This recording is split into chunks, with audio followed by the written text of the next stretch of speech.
Syntax diagram हमने study की थी. Syntax diagram is a block diagrammatic representation of the rules that are defined in a programming language, rules of syntax defined in a programming language. Everything is represented as a flow from left side to the right side and it is written in the blocks. ठीक है, जिस तरह से हम लोगों ने मुख्तलिफ diagrams हमने बनाई थी. फॉर एग्ज़ाम्पल जैसे मैं अगर आपको वेरिएबल की बताऊं तो वेरिएबल हमने मिसाल फॉर एग्ज़ाम्पल ये ख़त्म हो चुका है टॉपिक, ये जस्ट वैसे ही मैं बता रहा हूँ, पिछले लेक्चर में आप इसको देख सकते हैं. ठीक है, यहाँ पे हमने लेटर एंड देन डिजिट लिखा था. ये वेरिएबल की जो डेफिनेशन थी बताएं.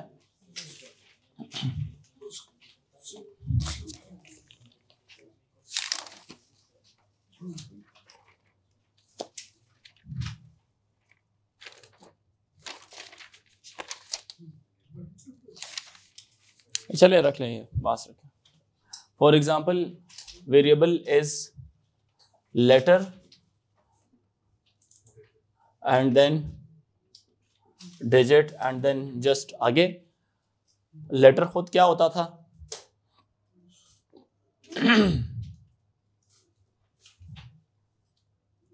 या तो इट कुड बी ए या ये बी हो सकता है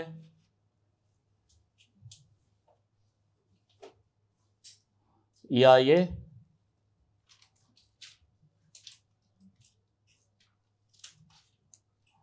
सी हो सकता था. ये लेटर की डेफिनेशन है और डिजिट की डेफिनेशन.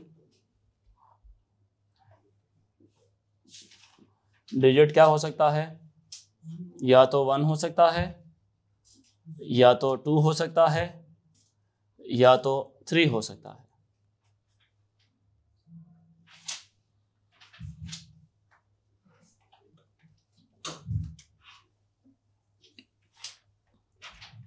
ये एक डेफिनेशन मिसाल के तौर पे हमने बनाई किसकी?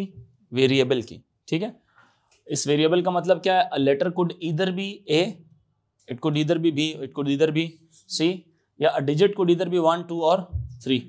अ नेम सच एज वेरिएबल. अगर आप नाम रखते हैं सिंटेक्स के हिसाब से, अगर ए 2 रखते हैं दिस इज फाइन. अगर ए बी 1 रखते हैं दिस इज इनकरेक्ट. अगर आप सी 3 रखते हैं दिस इज वैलिड. इसी तरह से अगर आप इसमें C4 रखते हैं इट इज़ इनवैलिड. अगर आप D2 रखते हैं इट इज़ इनवैलिड. इसी तरह से अगर आप A2 3 रखते हैं इट इज़ इनवैलिड. इसी तरह से आप 4B रखते हैं इट इज़ इनवैलिड. 2B रखते हैं, ये भी क्या है? इनवैलिड है according to the rules that are defined currently over है. अब इसी सिंटेक्स डायग्राम जो कि लास्ट लेक्चर में हम डिस्कस कर चुके हैं, हम हर एक चीज को लिखने के तरीके को डिस्कस कर चुके हैं. ये भी क्या है? बैकेसनॉर फॉर्म.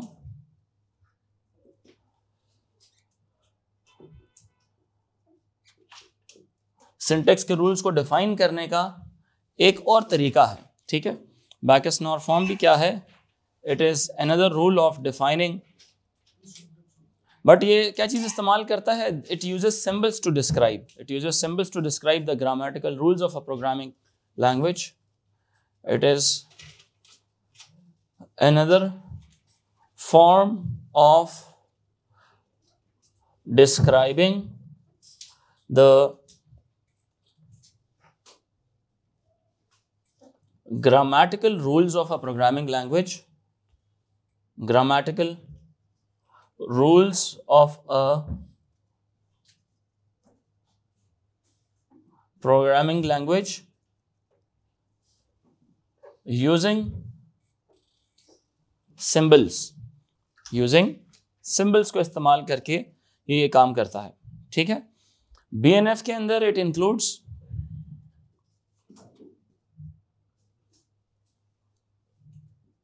कुछ चीजें इसके अंदर पाई जाती हैं, जिस तरह से these two signs double colon equal to और के लिए vertical bar, you semicolon to end the rule, statement को एंड करने के लिए। ये किस चीज के लिए इस्तेमाल होता है? It is used to end, it is used to enclose an item, it is used to enclose items. किसको बोलते हैं? जो ब्लॉक्स में होते हैं ना, डब्बों में होते हैं, इनको आइटम्स कहते हैं। उसको इनक्लोज करने के लिए इस साइन में लिखा जाता है। ये इस पूरी डेफिनेशन को सेपरेट करता है with its all items. Like variable होगा तो वेरिएबल लिखा जाएगा, variable double colon equal to, and then आगे की पूरी डब्बों वाली बात इसके बाद लिखी जाएगी। ठीक है, so it separates an item from its definition, separates an item from its definition। अच्छा, ये सीखते हुए ये बात याद रखिएगा कि ये आपके एग्जाम्स के अंदर या प्रॉपर इसका तरीका ये है कि जब आप ये चीज़ें नहीं लिखेंगे ना तो या गलत लिख देंगे, सिंगल कॉलन इक्वल टू लिखेंगे तो वो इसका मार्क नहीं देता होता। तो सम टाइम अगर एक स्टेटमेंट उसने लिखी भी होती है और पूछता है कि ये वैलिड है या इनवैलिड है, तो सम टाइम आपने इन चीज़ों को भी देखना होता है कि क्या उसने इस तरह के रूल्स फॉलो किए हुए हैं कि नहीं किए हुए।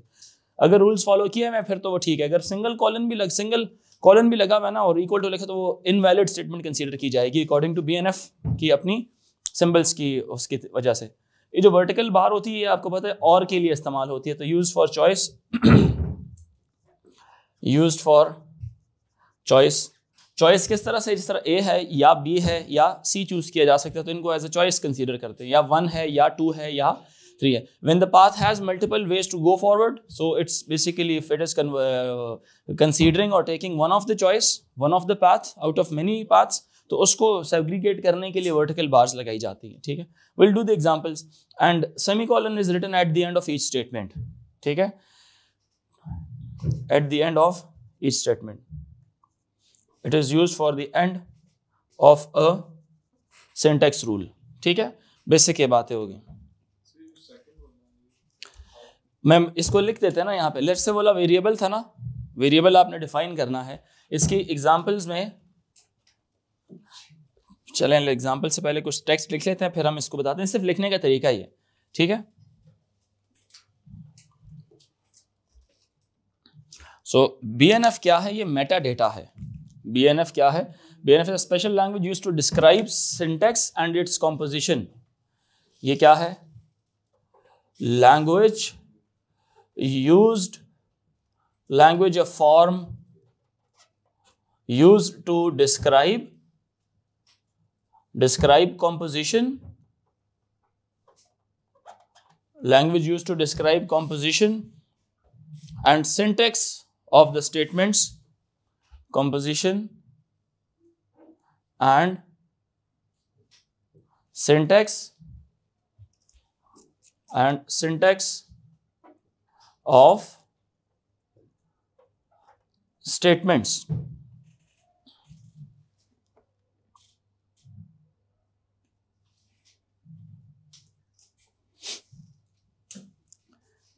ठीक है जी, अभी इसकी एग्जांपल्स देखते हैं।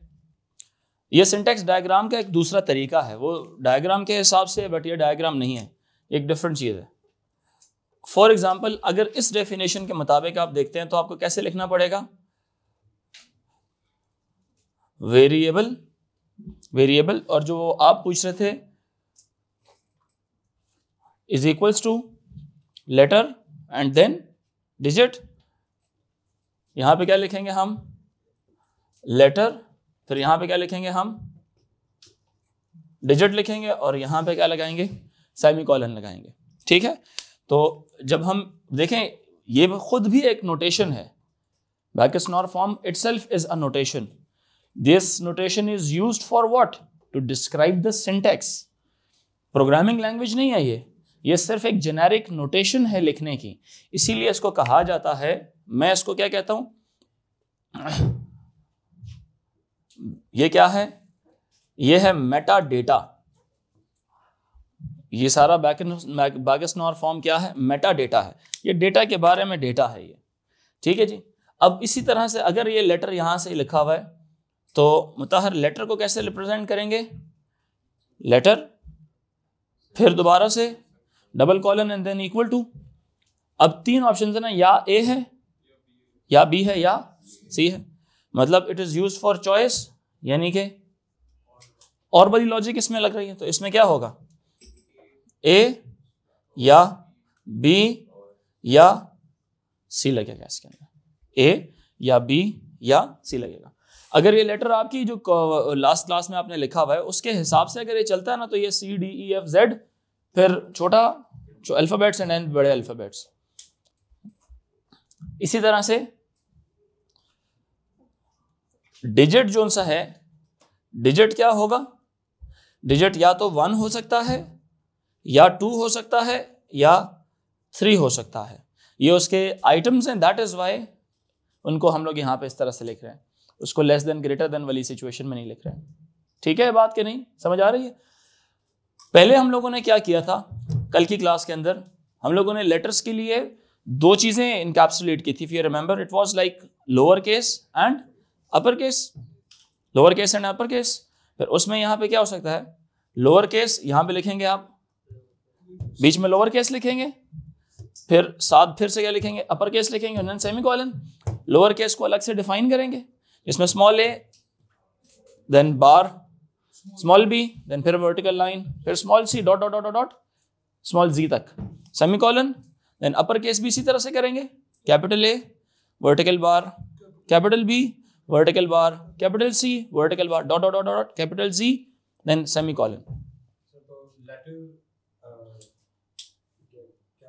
लोअर केस वर्टिकल नहीं, हाँ lower case and then upper case, vertical नहीं, उसको फिर अलग अलग से इसी तरह से डिफाइन, जैसे यहाँ पे लेटर और डिजिट लिखा हुआ है इसी तरह से लोअर केस और अपर केस लिखेंगे without putting vertical bar, without वो नहीं करनी।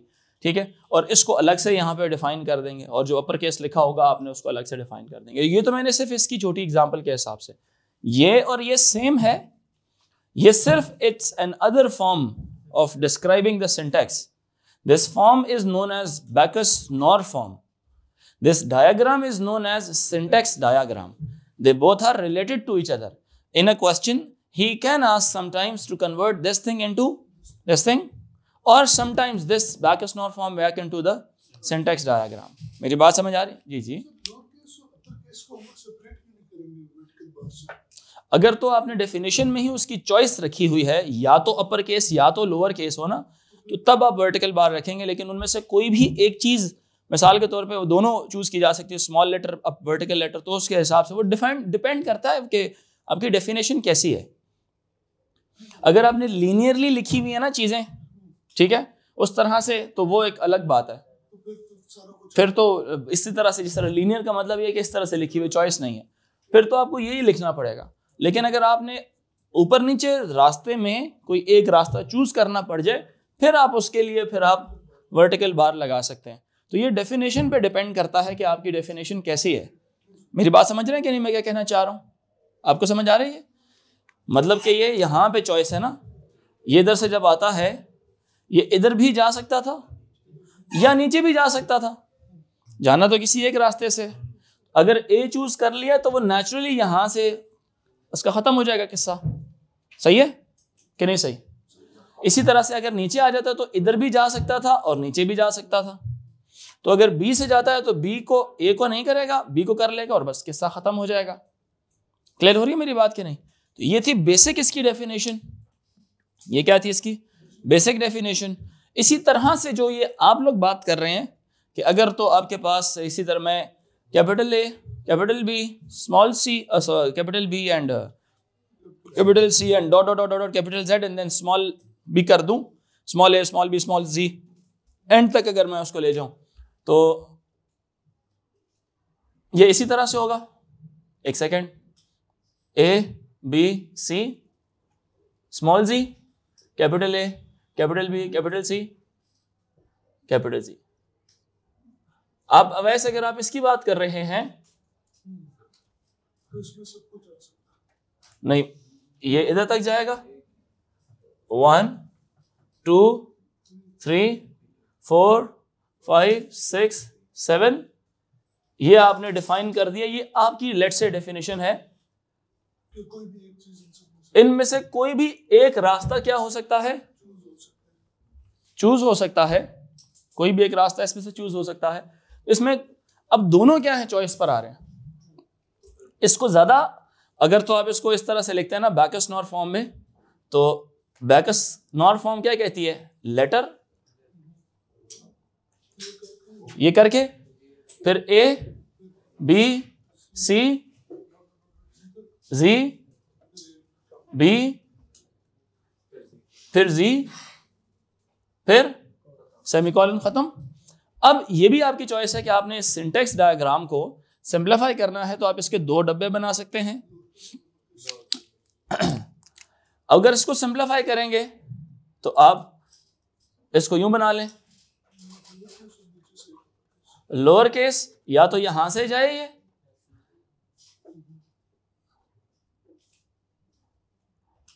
या तो यहां से जाए, समझ आ रही है कि नहीं। और ये क्या हो जाएगा आपका, ये लेटर हो जाएगा, ठीक है। अब इस केस में क्या होगा, इसकी बैकस नॉर फॉर्म कैसी बनेगी, लेटर, ठीक है। फिर होगा लोअर केस या upper case and then colon हो जाएगा। समझ आ रही मेरी बात कि नहीं, नहीं समझ आई, आ गई है। अब जरा मेरी बात फिर से सुनना।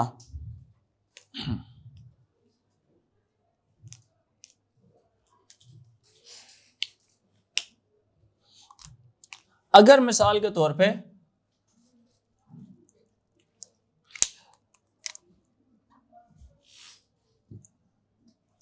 मैं ये काम कर देता हूं, ये लिख दिया ना आपने, ये लिख दिया आपने, ठीक है। ये किसकी डेफिनेशन थी, लेटर की, ठीक है। अगर हम यहां से, सुनना जरा, अगर हम यहां से वापस लेके जाना चाहते हैं किधर, ये ग्रीन को जरा समझें, ये इंपॉर्टेंट बात है। ये वापस लेके जाना चाहते हैं तो दोबारा से फिर you are allowing it to enter या तो लोअर केस या तो अपर केस, फिर से अलाउ कर रहे हैं ना उसको कि नहीं, you are allowing the thing to be entered again, small letter capital letter small capital कुछ भी मल्टीपल टाइम्स एंटर कर ले, वो क्लियर हो रही है, समझ आ रही है कि नहीं आ रही। इसमें तब्दीली कर सकते हैं हम। अब पता क्या करेंगे, यस वेरी गुड, ये आपने कर दिया ना, ये आपका किस्सा क्या हो गया, ये आपका किस्सा सिंगल के लिए खत्म हो गया विदाउट ग्रीन थिंग, ठीक है। अब मैं इसको थोड़ा सा, इसको कैसे बैकस नॉर क्या बोलता है, बैकस नॉर बोलता है इसको यूं लिखें, लेटर लिखें। लेटर की जो बेसिक डेफिनेशन है वो है लोअर केस या अपर केस, ये उसकी कहता है, ये उसकी बेसिक डेफिनेशन है। साद इधर ही हो ना, ये उसकी क्या है, बेसिक डेफिनेशन है। अब अगर तो ये ब्लू वाले ने कहानी यहां पे खत्म कर दी है, लेकिन आप इसकी चॉइस को फिर से किधर लेके जा रहे हैं, वापस लेके जा रहे हैं। बात समझ आ रही मेरी कि नहीं आ रही, आ रही। आप फिर यहां पे फिर एक चॉइस उसको देते हैं कि फिर किसकी तरफ जा सकते हो, रीस्टार्ट, रीस्टार्ट तो लेटर ही था। फिर यहां पे क्या लिख देंगे आप इसके साथ, इधर क्या लिखेंगे, यहां पे फिर आप क्या लिखेंगे, ये अपनी डेफिनेशन के अंदर खुद को कॉल कर रहा है। ये अल्फाज मैंने चेंज कर दिए, यस रिपीट, अपनी पुरानी पिछली डेफिनेशन को रिपीट करने के लिए। इस प्रोसेस को कंप्यूटर साइंस में रीअकरेंस हो रही है ना, तो इसको रिकर्जन बोलते हैं। क्या बोलते हैं इसको, रिकर्जन। कोई भी प्रोग्राम अपनी डेफिनेशन के अंदर अपने आप को फिर से कॉल करने लग जाए, उसको क्या बोलते हैं, रिकर्जन बोलते हैं। सिंटैक्स डायग्राम में रिकर्जन क्या होती है, फीडबैक कंट्रोल सिस्टम में जिसको आप कहते थे, याद आ रहा है कि नहीं। हर एक चैप्टर में इसकी जुबान थोड़ी मुख्तलिफ है। कंट्रोल सिस्टम क्या था, फीडबैक लूप लगता था, पुरानी की तरफ आउटपुट से एक वायर निकाल के या एक कनेक्शन निकाल के, एक फ्लो निकाल के आप पीछे इनपुट्स की तरफ जाते थे। यहां पे जब आप बैकवर्ड जाते हैं तो देखा जाता है कि ये बैकवर्ड एरो किस तरफ है। क्लियर हो रही है मेरी बात कि नहीं, इस तरह से। अगर ये एरो मैं यहां से उठा के इधर ले जाता हूं, जरा समझना, ये एरो में उठा के इधर ले जाता हूं तो फिर तो लेटर तो नहीं कॉल हो रहा दोबारा, फिर लोअर केस को कॉल जा रही और लोअर केस आगे की तरफ जा रहा है। यस, समझ आ रही है बात की कि नहीं आ रही? नहीं आ रही? आ रही? ठीक, फिर दोबारा लोअर केस करना पड़ेगा इसके साथ। तो वो तो डेफिनेशन पे डिपेंड करना, एक लोअर केस डाल गया, दूसरा लोअर केस भी आ गया, यहाँ पे रिपीट हो गया। और उसके लिए और भी अच्छा तरीका ये है कि इसका एक अलग से नाम रख लें, अलग नाम रख लें और इसको यहाँ पे कॉल कर लें। बट फिलहाल एक अच्छी मिसाल आप लोगों को समझने के लिए क्या है कि ये जरा समझ लें, रिकर्जन आपको मैंने समझाई है कि ये अगर इधर आ जाए तो एक प्रोग्राम के अंदर या एक सिंटेक्स डायग्राम के स्टेटमेंट के अंदर अपने आप को कुछ प्रोग्राम्स खुद कॉल भी कर सकते हैं। ठीक है जी जी।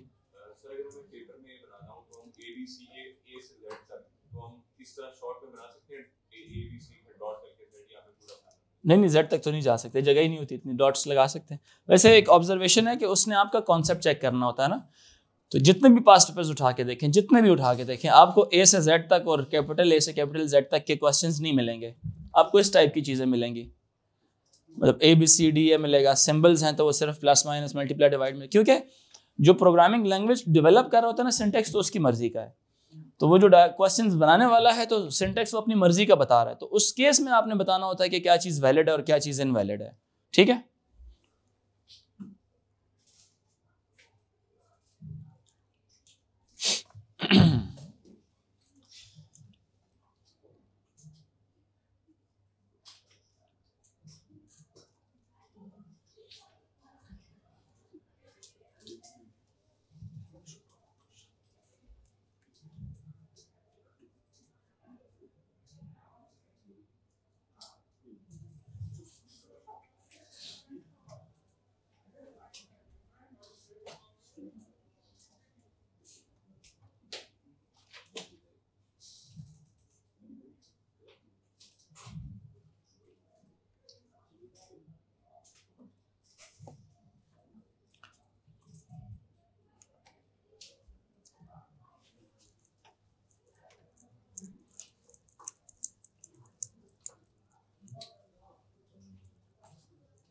अच्छा एक छोटी सी मिनी हेडिंग लिखें, मतलब रिकर्जन की।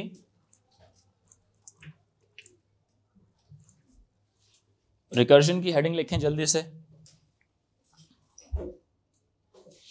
A rule definition in BNF could be recursive.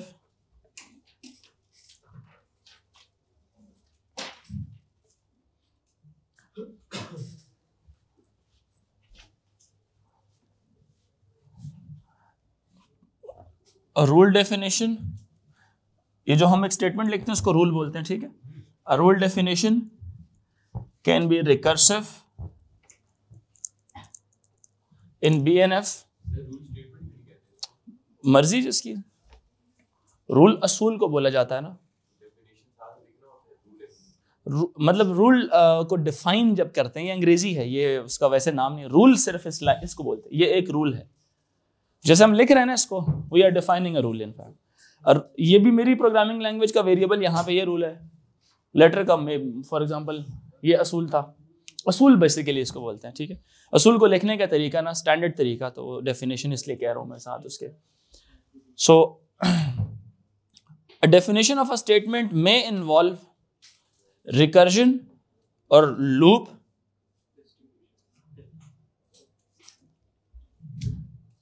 may involve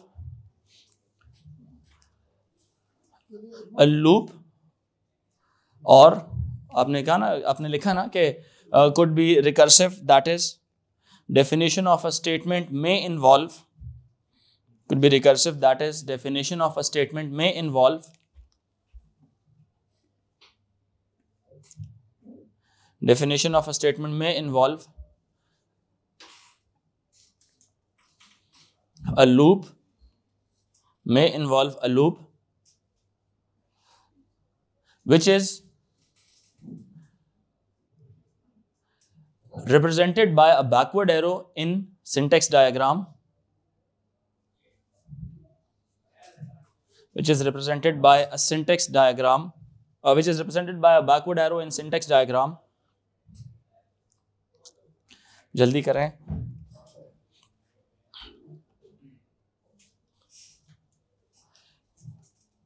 For example,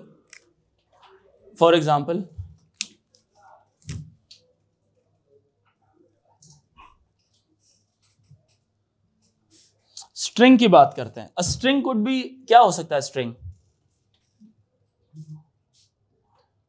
a string could be one character और it can be multiple characters.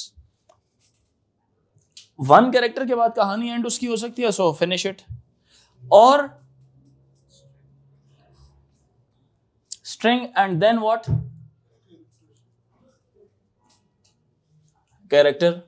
और यहां पे क्या कर दें, उसको क्लोज कर दें. ठीक है बात कि नहीं?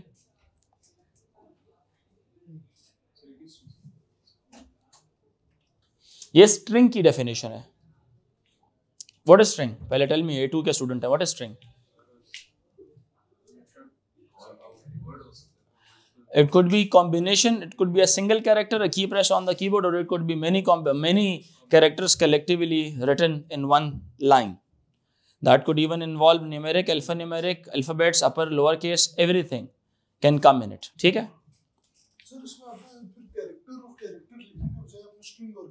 स्ट्रिंग और कैरेक्टर कर दिया है एंड पे उसको टर्मिनेट करने के लिए. अब ये अपनी ही डेफिनेशन के अंदर फिर किसको कॉल कर रहा है? फिर वापस खुद को ही कॉल कर रहा है, इसी को कॉल कर रहा है. ये कैसे कॉल कर रहा है? फिर से कहता है कि ये what is, it could be इधर वन कैरेक्टर. देखिए ना, अगर सिंगल कैरेक्टर है तो यहां से कहानी खत्म हो जाएगी ना उसकी, वैसे ही बस फिनिश सेमीकोलन पे चला जाएगा. अगर वो मल्टीपल कैरेक्टर्स हुआ तो वो इधर जाके खुद को कॉल कर लेगा. टू कैरेक्टर्स हुए तो इसको कॉल कर लेगा. इसमें फिर से वही बात आ जाएगी, स्ट्रिंग और कैरेक्टर आ जाएगा. एक मिनट, अगर टू डिजिट्स हैं इसके, टू लेटर्स हैं उसके, तो यहां से नहीं चूज करेगा उसको, इधर जाएगा, यहां पे जाएगा. पहला कैरेक्टर यहां से एंटर होगा, दूसरा कहां से एंटर हो जाएगा? यहां से. फिर कहानी क्या हो जाएगी? एंड हो जाएगी. अगर तीन कैरेक्टर्स हो तो यहां से एक और न्यू क्या चीज खुलेगी उसकी, एक न्यू इसका यहां से विंडो ओपन होगा. समझ आ रही है बात ये कि नहीं? फिर क्या होगा? नहीं समझ आई? क्लियर हुआ? And then finish. यस, ये चलता जाएगा इस तरह से, फिर ये खुलती जाएगी जितना ज्यादा आप डिटेल्ड में इसको लिखते जाएंगे. ठीक है बात कि नहीं?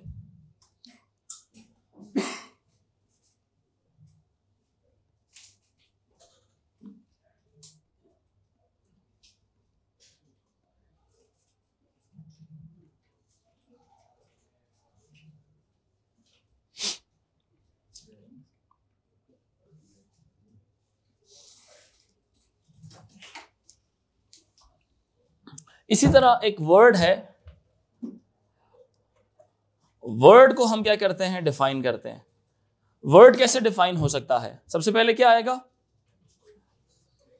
अपर केस आएगा, अपर केस आएगा. ठीक है, या फिर से वर्ड एंड लोअर केस को कॉल कर लेते हैं. क्लियर हुई बात कि नहीं? क्योंकि you know word always starts with the big letter. पहला सेंटेंस जो सा होता है उसका कैपिटल लेटर से स्टार्ट होता है वो, तो इसलिए पहला वाला कैपिटल लेटर. जो सबसे एंड पे जो सी वो जो खुलती है ना विंडो, उसको बेस केस बोलते हैं. कौन सा केस बोलते हैं? Base case. जैसे नहीं फैक्टोरियल्स में हमने कहा था कि अगर आप 5 फैक्टोरियल निकालते हैं तो 5 factorial is 5 multiply by 4 factorial. ऐसे है कि नहीं? 4 factorial is 4 multiply by 3 factorial. 3 factorial is 3 multiply by 2 factorial. 2 factorial is 2 multiply by 1 factorial. And 1 factorial कहीं पे लिखा होगा आपने 1 के बराबर होता है. ये बेसिकली क्या होता है? इसको बोलते हैं बेस केस, जहां से विंडो फिर से क्या होती है? पीछे की तरफ रिवर्स गियर मारती है. तो ये तो विंडोज न्यू खुलती जा रही हैं, तो जो पीछे वाली विंडो आपने क्लोज करनी होती है तो सबसे पहले जो लेटेस्ट विंडो खुली होती है उसको क्लोज करते हैं. जैसे कंप्यूटर एक्सपीरियंस बता रहा हूँ सामने, ग्राफिक यूजर इंटरफेस. विंडोज के आगे पॉपअप्स नहीं खुले हुए होते आपके, तो पीछे वाला पॉपअप क्लोज ही तब होता है जब जो फ्रंट मोस्ट पॉपअप आप क्लोज करते हैं, तो पीछे वाले उसके बाद. तो वो बेसिकली जो आपको स्क्रीन पर दिखाई जा रही होती है चीज, वो इनफैक्ट रिकर्जन का एक फिनोमेना है, समझ रहे बात कि नहीं? वो एक रिकर्जन का फिनोमेना है कि जब तक ये चीज सॉल्व नहीं होगी तब तक पीछे वाली कोई चीज जा ही नहीं सकती। इसको बेस केस बोलते हैं। फिर इसका जो रिजल्ट है ना 1, वो इसमें आके सेव हो जाता है। ये किसके इक्वल हो जाता है? 1 के। ठीक हुई बात कि नहीं? फंक्शन अपनी बॉडी के अंदर खुद को ही दोबारा से कॉल कर रहा होता है। समझ आ रही बात है कि नहीं? तो इसकी जो रिकर्जन की इंप्लीमेंटेशन है ये इंप्लीमेंट होता है स्टैक की तरह से। रिकर्जन की जो इंप्लीमेंटेशन होती है किस तरह से होती है? स्टैक। और स्टैक के अंदर आपने सबसे पहले क्या लिखा होता है? 5 फैक्टोरियल। फिर इसके बाद क्या चीज निकलती है? पहले 5 मल्टीप्लाई बाय 4 फैक्टोरियल होता है। फिर 4 फैक्टोरियल की तरफ जाते हैं। समझ आ रही है कि नहीं? फिर क्या होता है? 4 मल्टीप्लाई बाय 3 फैक्टोरियल। और ये चलता जाता है। कहां तक कहानी चलती है इसकी? 1 फैक्टोरियल क्या होता है? किसके बराबर होता है? 1 के। जब ये सॉल्व हो जाता है तो फिर किसकी तरफ सॉल्विंग होती है? नीचे। फिर किसकी तरफ सॉल्विंग होती है? नीचे। फिर नीचे, फिर नीचे, फिर नीचे, फिर नीचे। जो सबसे पहले आया था फर्स्ट इन था, लास्ट आउट था। तो ये जो रिकर्जन की इंप्लीमेंटेशन है ये कैसी हो रही है? स्टैक की तरह से हो रही। सबसे आखिर में आया था, सबसे पहले सॉल्व हुआ, फिर ये सॉल्व होगा। इसका आंसर कितना आ जाएगा? 1 के बराबर। समझ रहे हैं बात की नहीं? 2 × 1 = 2 हो जाएगा। तो जो इसका आंसर आएगा यहां पे सेव होगा। तो इसका आंसर कितना है? 2 होगा। इसको मैथमेटिकली सॉल्व किया जाएगा फिर। तो इसका फिर answer 3 multiply by 2 will be 6। तो यहां पे जो इसका जवाब है वो किसके इक्वल आएगा? नीचे जाता जा रहा है स्टैक के अंदर। ठीक है। तो 4 6 24। तो इसका आंसर कितना आएगा फिर? 24 होगा। तो 5 × 24। और फिर एंड में इसका आंसर जाके क्या बताया जाएगा? 120 बताया जाएगा। समझ आ रही बात है कि नहीं? तो कहें कि स्टार्ट यहां से हुआ था लेकिन ये सॉल्व नहीं हुआ। सॉल्व कौन हुआ? सबसे एंड वाला जो सा ना सॉल्व हुआ ये। तो जितने एब्स्ट्रैक्ट डेटा टाइप्स कहे ही इसलिए जाते हैं बिकॉज उसमें एब्स्ट्रैक्शन क्या होती है? एल्गोरिदम्स इस्तेमाल होते हैं। कहीं पे क्यूज लग रही होती हैं, कहीं पे स्टैक की इंप्लीमेंटेशन होती है। समझ आ रही बात है कि नहीं? क्योंकि रिकर्जन में recursive call of the function it always is solved using the concept या ADT of stack. ADT stack इस्तेमाल करता है वो। प्रोसेस मैनेजमेंट में क्यूज मैनेज हो रही होती हैं। समझ आ रही बात है कि नहीं? क्यू एडीटी इस्तेमाल होता है आपके, ताकि रेडी स्टेट में जो प्रोसेसेस पड़े हुए होते हैं उनके लिए क्यूज रखी जाती हैं। ठीक है। रेडी क्यू मेंटेन की जाती है उसकी। तो आई होप यहां तक आपको बात समझ आ गई है।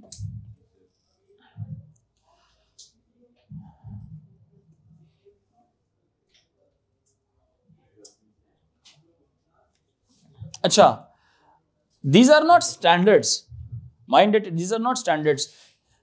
किसी भी प्रोग्रामिंग लैंग्वेज में it depends on the programmer, what does he want. जिस तरह यहां पे वर्ड है ना, अब वर्ड अपनी डेफिनेशन के अंदर खुद से किसको कॉल करेगा? अपने आप को। अपने आप को कैसे कॉल करेगा ये?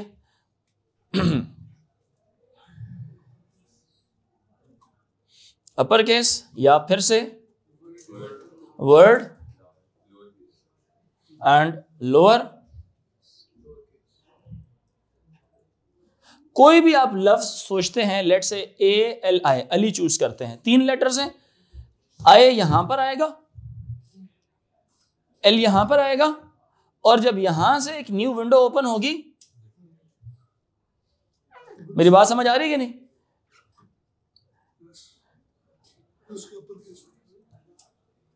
वर्ड लोअर केस, ये इसका क्या बन जाएगा फिर? ये बेस केस बनेगा। यहां से कहानी फिनिश होगी, यहां पे आएगी, मतलब सॉल्विंग यहां से, फिर इसको रिपोर्ट बैक करेगा क्योंकि बुलाया इसने था। समझ आ रही बात की नहीं? इसको रिपोर्ट बैक कर दिया इसने, अपने साथ फिर क्या लिखा?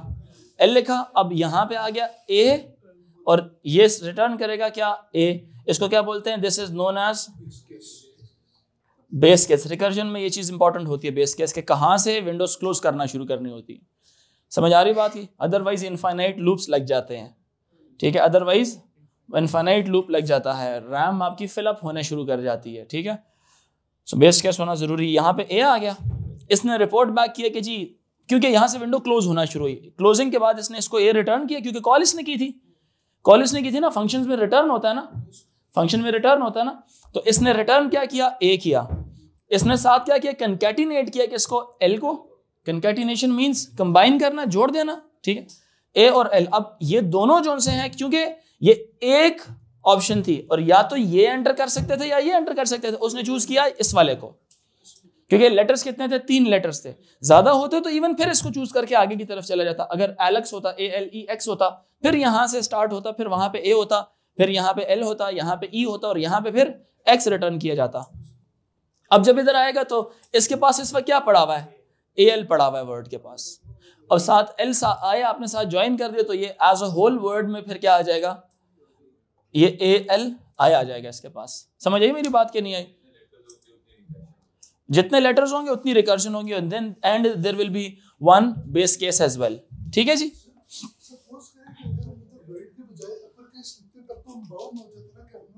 सिर्फ अपर केस ही आप लिख सकते हैं, फिर आपके जो 2 लेटर्स होते हैं ना स्टार्टिंग, सिर्फ आखिरी लोअर केस होता, बाकी सारे क्या होते हैं, अपर केस ही होते हैं। सिर्फ ओनली 1 लोअर केस की ऑप्शन आपने दी हुई है, बाकी वर्ड है अपर केस और यहाँ पे भी अपर केस ही आपका चल रहा होता है और साथ वर्ड के अगर है। ठीक है, अगर वर्ड ना लिखें सिर्फ अपर केस लिखें तो या तो कैपिटल अल्फाबेट्स हो सकते थे या तो capital alphabet and single alphabet साथ, फिर वो रिकर्जन ना बोलते आप उसको।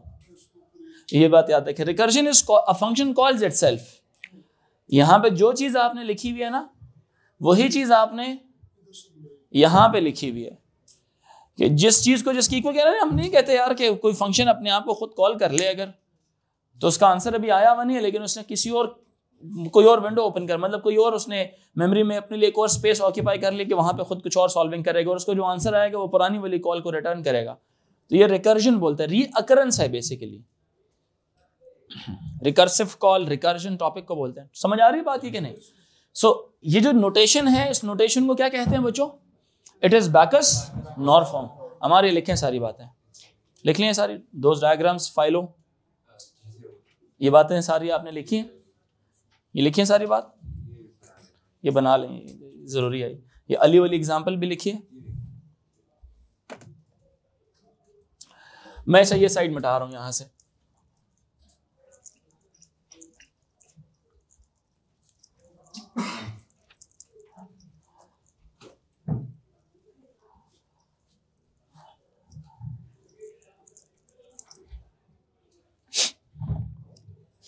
अच्छा जी, अब आते हैं जरा आरपीएन की तरफ। आरपीएन बड़े मजे की चीज है।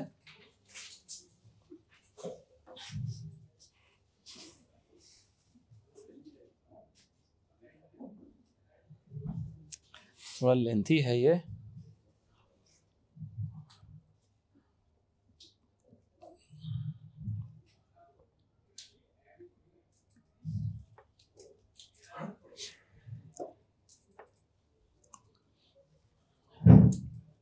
अच्छा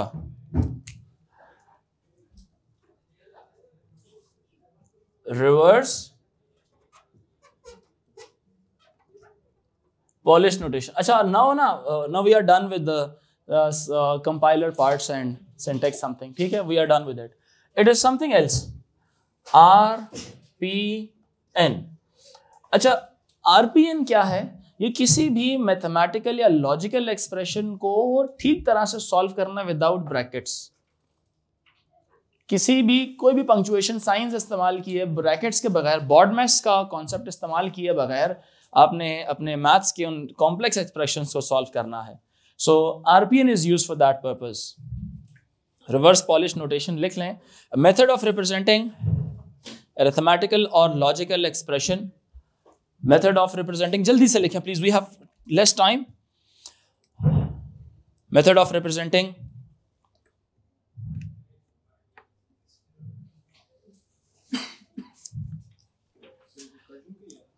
हाँ क्या टॉपिक चेंज हो गया, सो रहे हैं आप? RPN is a method of representing an arithmetic or logical expression without the use of brackets,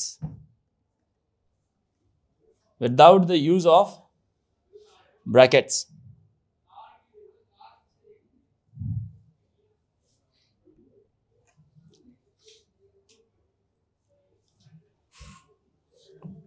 Without the use of a brackets. It is a notation that represents how a computer handles the hierarchy. It is a notation. Boys को अंदर बिठा दें, हाँ अंदर बिठाएं इनको सारा. It is a notation that represents how a computer handles the hierarchy of mathematical functions.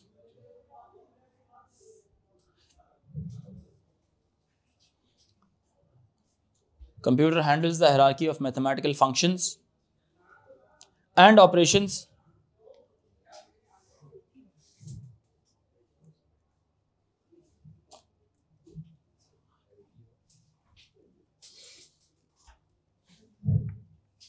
computer handles the hierarchy of mathematical functions and operations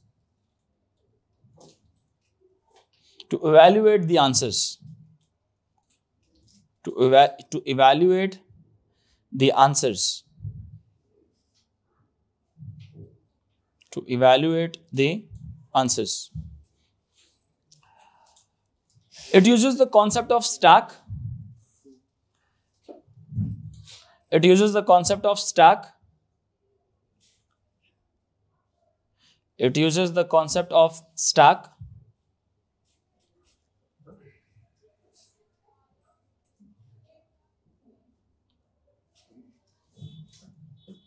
It uses the concept of stack, which works on the algorithm of last in first out.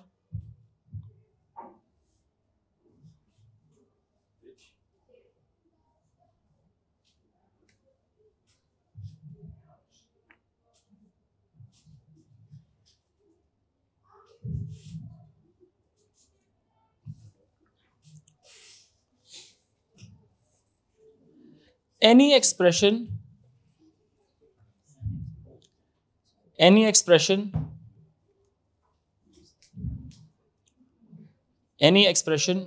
मतलब वो mathematical expression, ठीक है, is converted to RPN using a binary tree.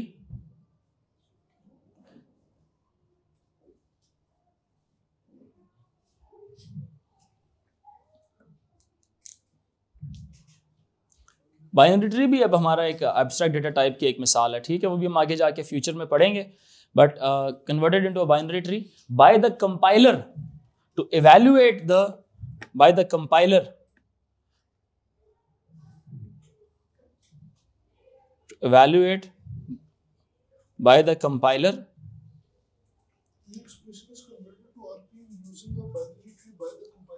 compiler to find the answers.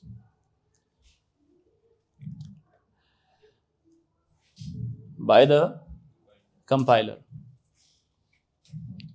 For example, अब एक expression है इस किस्म की. नॉर्मली ऑर्डर ऑफ प्रीसिडेंस क्या होना चाहिए? मल्टीप्लाई पहले होना चाहिए, प्लस पहले होना चाहिए? मल्टीप्लाई पहले होना चाहिए ना.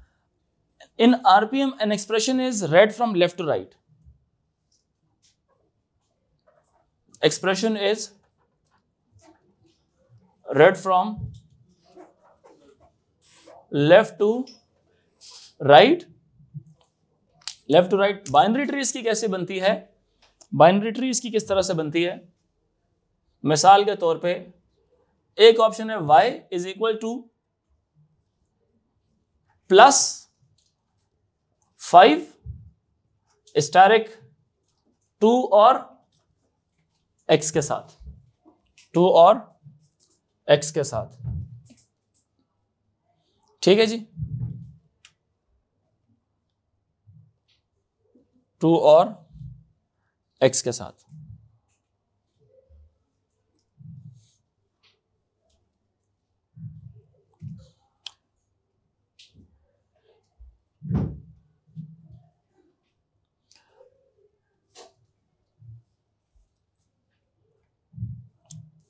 बड़ा ही जबरदस्त तरीके से यह सॉल्व होता है. इसी तरह से अब देखें, अब आरपीएन इसको क्या कहता है? आरपीएन कहता है ये y का जो आंसर आएगा ये आएगा 2x स्टैरिक 5 प्लस करके. अब जब वो लिखता है इसको स्टैक के अंदर तो वो सबसे पहले एंट्री किसकी आएगी? स्टैक में आपको पता है कि स्टैक में सबसे पहले क्या आते हैं, वैल्यूज आती हैं और ऑपरेशन उसके ऊपर अप्लाई किया जाता है। सबसे पहली वैल्यू स्टैक में क्या इन होती है? 2 एंटर होती है। फिर अगली स्टेज स्टैक की क्या होगी? 2 इधर ही होगा, क्या आएगा इसके अंदर? x आएगा। ठीक है ये बात कि नहीं? 2 इधर ही रहेगा, x उसके ऊपर आ जाएगा। वैल्यू स्टैक में हमेशा एंटर होती हैं, ऑपरेशंस एंटर नहीं होते, ऑपरेशंस परफॉर्म होते हैं। ठीक है, फिर इसके बाद अगली जो सी स्टेज आएगी, इन दोनों के बीच में का ऑपरेटर कौन सा वाला था? स्टैटिक था। तो यहां पे आएगा, तो जो लेटेस्ट 2 कंटेंट्स हैं टॉप के, लेटेस्ट 2 कंटेंट्स हैं टॉप के, उन दोनों को क्या कर दिया जाएगा? ये ऑपरेशन अप्लाई किया जाएगा, इसका ये आंसर आएगा। फिर इसके ऊपर एक और क्या चीज, स्टैक के अंदर एक और चीज ऐड हो जाएगी, यहां पे क्या आ जाएगी? 5 आ जाएगी। इसके ऊपर फिर से एक ऑपरेशन अप्लाई होगा एडिशन का। जो भी कंटेंट्स, लेटेस्ट 2 कंटेंट्स हैं, उन दोनों को क्या कर दिया जाएगा? फिर ऐड करके आंसर निकाल लिया जाएगा। अब ये जो इंप्लीमेंटेशन है ये तो स्टैक की है ना, ये इंप्लीमेंटेशन तो स्टैक की है। स्टैक हमेशा एक बात आपने याद रखनी है, स्टैक अपने पास होल्ड क्या चीज करता है? स्टैक ऑलवेज होल्ड्स द, अपने पास क्या चीज रखता है? स्टैक हमेशा अपने पास वैल्यूज को एंटर करता है, ऑपरेशंस को एंटर नहीं करता। ये स्टैक हमेशा अपने पास वैल्यूज को एंटर करता है। जैसे मिसाल के तौर पे कोई भी बस इतना याद रखें कि जो लेटेस्ट ऑपरेशंस हैं उनको पहले सॉल्व किया जाता है। किनको? लेटेस्ट ऑपरेशंस को पहले सॉल्व किया जाता है। या बेशक आपको अगर आसानी अगर आपने करनी है तो आप अपने तौर पे उसको देख सकते हैं कि ऑपरेशंस हो गए, ऑपरेशंस के बाद ये एक आपका ऑपरेशन आया, सॉरी वैल्यूज आई, वैल्यूज के बाद ऑपरेशन आया, ऑपरेशन सॉल्व हुआ। इसको सॉल्व करने की नियत आपकी बेशक आप, अब ये सॉल्व कौन कर रहा है? ये सॉल्व हो चुका है, ALU ने मल्टीप्लाई कर दिया है इसको, इसका आंसर आ गया। ये वैल्यू है, फिर से बता रहा हूँ, ये फिर से एक वैल्यू है, वैल्यू यहाँ पे आके सेव हो गई, अब न्यू वैल्यू आई है। ये x की जगह वैल्यू 1 भी हो सकती थी, 2, 3 कुछ भी हो सकता था। ठीक है, अच्छा अब जब हम लोग इसको लिखते हैं ना, ये वाली form, this form is known as, इसको क्या बोलते हैं? RPN नहीं बोलते हैं नकमे, ये इनफेक्स नोटेशन है। ये जो जनरल नोटेशन होती है उसको इनफेक्स नोटेशन कहा जाता है, जिसमें जो सिंबल्स हैं वो वैल्यूज के अंदर लिखे हुए होते हैं। ठीक है बात के नहीं? ये जो सी है ये RPN है। यहां पे ब्रैकेट्स लगाना क्यों जरूरी था? ये वाली चीज को पहले सॉल्व करना चाहिए था, इसके आंसर में +5 करना चाहिए था। इसको क्या बोलेंगे? This is reverse Polish notation. Reverse Polish notation में नो ब्रैकेट्स, RPN में कोई ब्रैकेट्स नहीं होती हैं। ठीक है, अच्छा चलें एक और एग्जांपल देखते हैं। एक एग्जांपल है A multiply by B multiply by C plus D। Technically क्या होना चाहिए था? इन तीनों को पहले मल्टीप्लाई होना चाहिए था, जो आंसर आता उसमें D ऐड होना चाहिए था। ब्रैकेट लगाने की जरूरत नहीं है आपको, नहीं, ABC स्टैटिक नहीं। अब सबसे पहले जब ये लेफ्ट से रीड करेगा तो स्टैक में सबसे पहले क्या आएगी? A आएगा, फिर वैल्यू कौन सी आएगी? B आएगी, फिर क्या आएगा? चलें इसको मैं स्टैटिक का निशान बना देता हूं,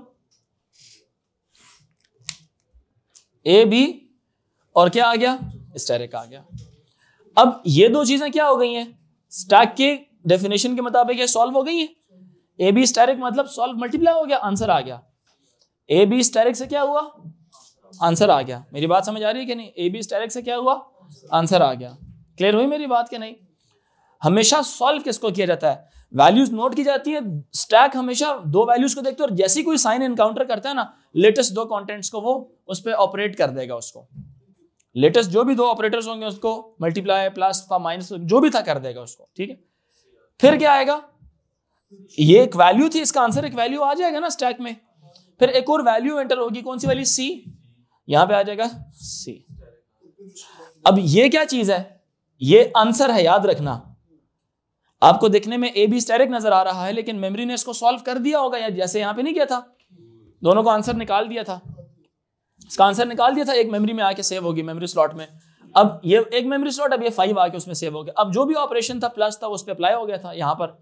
अब यहाँ पे इन ए और बी स्टैक में एंटर हुए, जैसे यहाँ पे नहीं देखें, ये ए आया, ये ए और बी आया, ठीक है बच्चे। आप आऊंगे ना, मैं आपको सर पे एक लगाऊंगा, अभी इंसान के बच्चे बनो।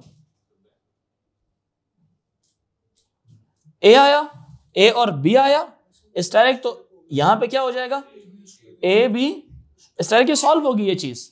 जब ये चीज सॉल्व हो गई है, अब आगे क्या चीज आएगी, यहां पे फिर क्या आएगा, कौन से वाला स्टैटिक था, तो यहां पे क्या होगा, ए बी स्टैटिक है, यहां पे आ जाएगा ए बी स्टैटिक, और फिर सी आ जाएगा इधर, और फिर सी स्टैटिक सॉल्व हो जाएगा इसका आंसर। समझ आई मेरी बात? तो इसका आंसर क्या आ गया यहाँ पे, स्टैटिक। अभी जब सॉल्व हो गया ना, इसका भी आंसर आ गया, अभी सिंगल मेमोरी स्लॉट आ गई। फिर अब इसमें क्या चीज एंटर होगी, मजीद न्यू, यह आ गया ए बी स्टैटिक का आंसर, सी स्टैटिक का आंसर। अब यहां पे क्या आ गया, मेमोरी स्लॉट में डी आ गया। अब ऑपरेशन कौन सा अप्लाई करना था, इस पे प्लस का करना था। अब ये सॉल्व हो गया ना, अब ये एक आंसर है आपके पास, इसमें डी एंटर होगा, और ऑपरेशन कौन सा होगा, कोई ब्रैकेट नहीं लगाई आपने पूरा क्वेश्चन सॉल्व करते हुए, एक मैथमेटिकल टास्क था, ब्रैकेट नहीं लगाई आपने, लेकिन सॉल्व भी क्या हुआ, कर कौन रहा है मैथमेटिक्स को सॉल्व, ये स्टैक है। एग्जाम में डायरेक्ट आता होता है स्टैक बना के सॉल्व करें, स्टैक बना के सॉल्व करें। उसने आपको ये दिया होगा, ए बी सी डी दिया होगा, और उसकी वैल्यूज दी हुई होंगी, ए की वैल्यू 10 है, बी की वैल्यू 13 है, सी की वैल्यू 4 है, डी की वैल्यू 9 है।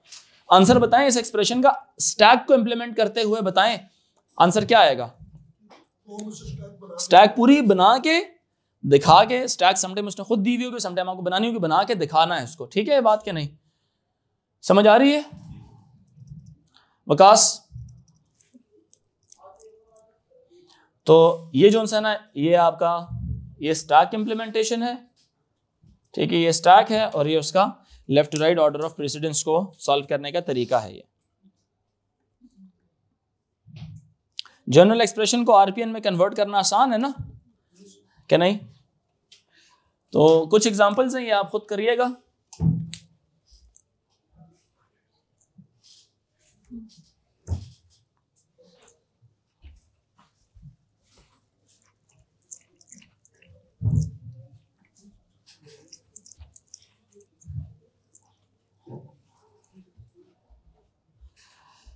कुछ एग्जांपल्स हैं, जैसा कि मुझे बताएं कुछ ही समझ नहीं आई तो। स्टैक नहीं पढ़ी हुई आपने? तो इसमें मैंने सिर्फ ये कहा यार, तो बिल्कुल पानी फेर दिया। नहीं, वो साइड पे यहाँ पे लगा दे, अंदर लगा दे, यहाँ पे लगा दे, साइन बस एंड पे आ जाए।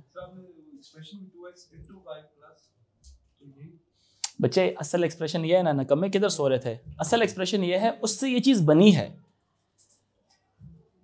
ये बनी किस तरह से? सबसे पहले देखो, कुछ चीजें ऐसी हैं जो ए फॉर एप्पल, तो आपको ए तो पता होना चाहिए कैसे लिखते हैं, स्टैक का पता होना चाहिए स्टैक क्या चीज है, नहीं पता आपको ना, इसीलिए आप ये चलें। ये बात पता है कि स्टैक में वैल्यूज एंटर होती हैं, साइंस हम एंटर नहीं करते। तो पहली दो वैल्यूज लेफ्ट से राइट की तरफ, expression is read from left to right, ये बात याद है? भूल गए? सबसे पहले वैल्यू कौन सी वाली थी, इसको भी छोड़ा है। अब आप इसमें फंस गए तो मैं डायग्राम तो मिटा चुका हूं वो वाली पुरानी। तो ये वो तो ज्यादा आसान है, फिर वो तो बहुत आसान है। तो ये सबसे पहले स्टैक में एंटर हुआ 2, वैल्यू 2 एंटर हो गई, जो न्यू वैल्यू आएगी वो अगले स्टेप में दिखाई हुई है मैंने। चले मैं एक ही मिनट दिखा देता हूं आपको, एक डायग्राम बनाता हूं, उसी में देखते हैं जरा। पहले क्या आया, जब समझ ना आना शुरू हो ना, उसी लम्हे रोका करें, से 15-20 मिनट जाया होते हैं। फिर समझ आ रही है ना? ये A2 वाला बच्चा तो कम से कम ऐसे ही हरकत नहीं करता ना। ये आ गया 2, ये हमने 2 यहां पे एंटर कर दिया। हम मल्टीप्लाई नहीं एंटर करते स्टैक में, स्टैक में वैल्यूज एंटर होती हैं, ऑपरेशंस एंटर नहीं होते। यहां पे दूसरी वैल्यू क्या आई, x आ गई। अब क्या चीज एंटर हुई, साइन बताया उसको कि अब साइन किस पे इंप्लीमेंट होता है, स्टैक की 2 लेटेस्ट वैल्यूज पे। अगर स्टैक के नीचे कुछ भी हुआ ना यहां पे, इसके साथ हमारा लेने देना नहीं है। लेटेस्ट दो वैल्यूज ये वाली है, इनके ऊपर ये ऑपरेटर अप्लाई हो जाएगा। जब अप्लाई होगा x मल्टीप्लाई बाय 2 का आंसर क्या आएगा, वो किधर सेव होगा, ऊपर वाली में नहीं, ऊपर वाला कंटेंट यहां से खत्म हो जाएगा, यहां पे आंसर सेव होगा, क्योंकि दो नंबर्स थे उनको सॉल्व करना था, तो लेटेस्ट जब दो सॉल्व होते हैं ऊपर वाला खत्म हो जाता है, यहां पे आके सेव हो जाएगा वो। अब हम लिखते कैसे हैं इसको, 2 था, x था, और इसका मतलब x की वैल्यू अगर 2 थी तो 2 इंटू 2 4, तो यहां पे क्या आ जाएगा 4 आ जाएगा। अगर x की वैल्यू 3 थी 4, जो मर्जी थी, मल्टीप्लाई होने के बाद जो आंसर आ जाएगा यहां पे लिख देंगे उसको। लेकिन हम उसे एक्सप्रेस जैसे करते हैं, एक नोटेशन है लिखने की, कि 2 आया था पहले स्टैक में, फिर x आया था, फिर स्टेरिक उस पर अप्लाई हुआ था, ठीक है बात के नहीं।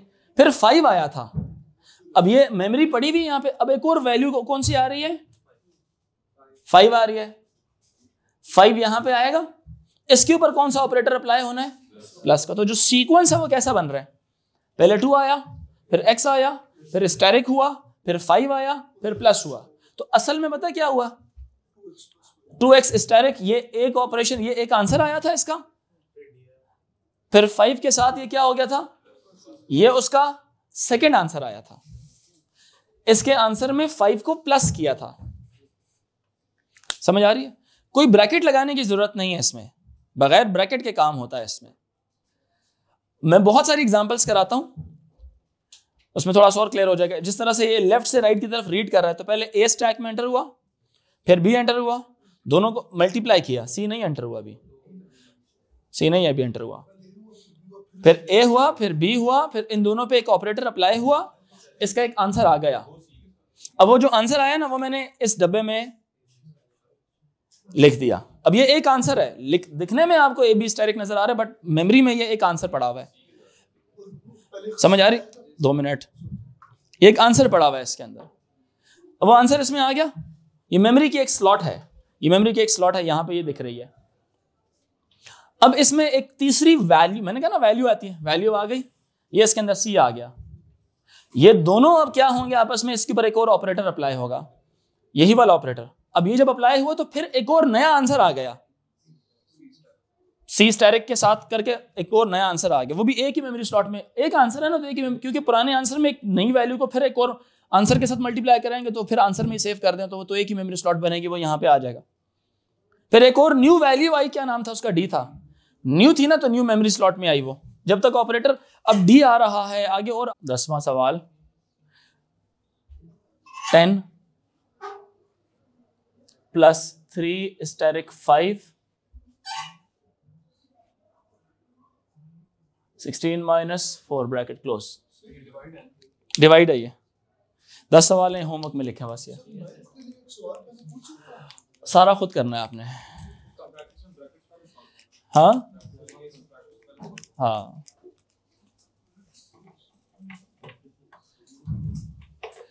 ब्रैकेट लगेगी नहीं, बगैर आरपीएन, बगैर ब्रैकेटों के सॉल्व करेगा, ठीक है।